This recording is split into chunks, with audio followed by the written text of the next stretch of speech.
ആക്രമിച്ച കേസിൽ അക്രമികളുടെ സഞ്ചാരപാതയിൽ ദിലീപിന്റെ ഡ്രൈവറിന്റെ സാന്നിധ്യം സ്ഥിരീകരിച്ച് പോലീസ്. അക്രമം നടക്കുമ്പോൾ പൾസർ സുനിയും ഡ്രൈവർ അപ്പുണ്ണിയും ഒരേ ടവർ ലൊക്കേഷനിൽ ഉണ്ടായിരുന്നു എന്നത് അന്വേഷണ സംഘത്തിന്റെ നിർണായക കണ്ടെത്തലായി.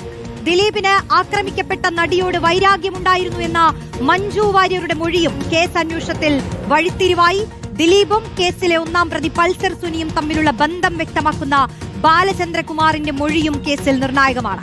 കൂട്ടബലാത്സംഗം ചെയ്യുമെന്ന് ഭീഷണിപ്പെടുത്തിയിരുന്നു നടിയോട് പ്രതികളുടെ ക്രൂരത. ഭീഷണിപ്പെടുത്തിയായിരുന്നു നടിയോടുള്ള പ്രതികളുടെ ക്രൂരത. വിശദാംശങ്ങളുമായി റോഷിബാൽ ചേരുകയാണ്.